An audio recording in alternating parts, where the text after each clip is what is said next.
So, hi guys! So, for today's video is para maiba naman. So, outside tutorial yung gagawin natin. Dito po tayo sa may Robinsons Metro East, katabi po ng Santa Lucia East Grand Mall, since taga-Antipolo po ako. At magbabayad po tayo ng monthly contribution ng mama ko sa voluntary PhilHealth niya.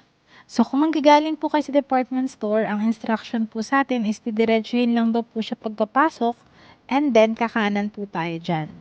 So, hanapan lang natin yung business center dito. So, dito pwede mo bayad ng mga government bills. And ang kagandahan pa dito is hindi mo na kailangan mag-aksaya ng mahabang oras para pumila. So, let's check it out.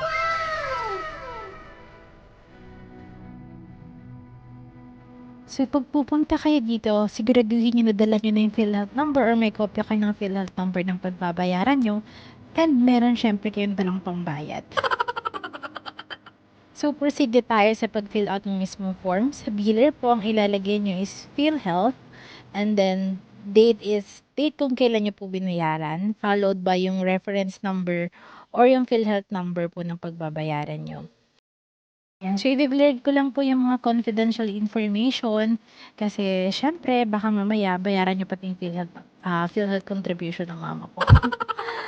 And then, followed by account name. So, yun yung pangalan ng may-ari ng PhilHealth. And bill amount, tsaka period covered. So, ang last na bayaran ko kasi is from January to March. So, ngayon, April to July naman ang babayaran natin. Yung loan contribution price, ano pong ilalagay ko? Voluntary? Yun po ba? Voluntary lang. Okay po.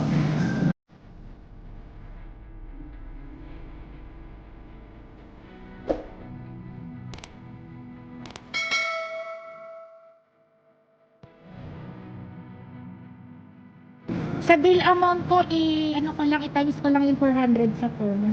Okay. So, just an update, tumaas nga pala yung contributions ng PhilHealth. So, yung dating binabayaran ko na 300 pesos monthly lang, sometime in January 2022, 400 pesos monthly na siya. Kaya pumatak siya ng 1,600. So, punta na tayo sa lower portion ng form. So, ang need nating i-disclose na information dito is yung details ng nagbayad, considering na through representative yung payment ko. So, sa address, no need naman na ilagay yung complete address as long as may nakalagay na city and province, and then need natin i-disclose yung cellphone number natin tsaka email address. Tapos, signature over printed name lang din sa ilalim. So, after mo siyang ma-fill outan completely, pwede mo na siyang ipasa sa cashier para mapa-double check mo yung mga details. Pa-check ko ako kung okay na.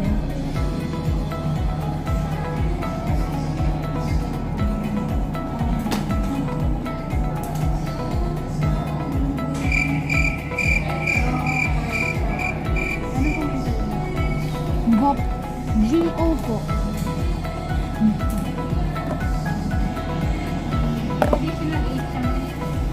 May additional? Okay lang po.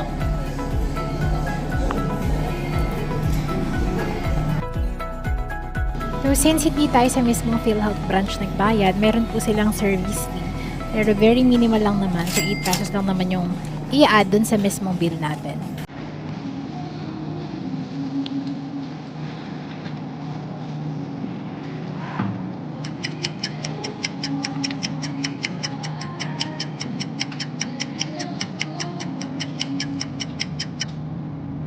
Nakikita niyo po ba dyan, ma'am, kung kailan po yung last na hulog namin ko?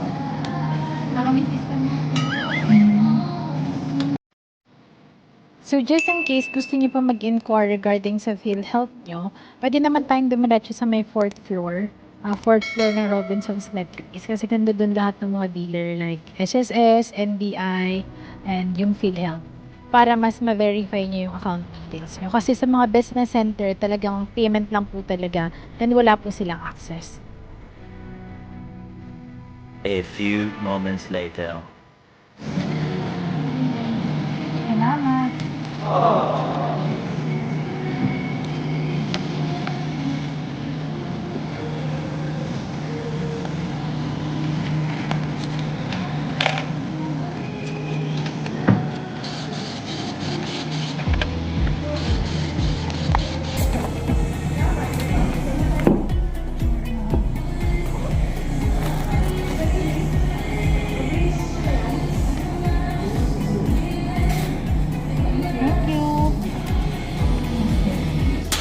Just a reminder lang guys, so make sure na kapag na-receive nyo na yung mismong resibo or yung katunayan na nakapagbayad na kayo, parating nyo i-double check yung details na type ng teller or ng cashier versus dun sa mismong binabayaran nyo.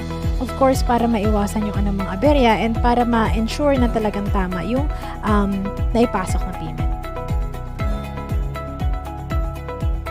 Kung may natutunan ka, click mo naman yung subscribe button dyan sa baba and i-like mo na rin tong video na to para ma-notify ka sa mga susunod kong uploads. Yun lang, bye-bye!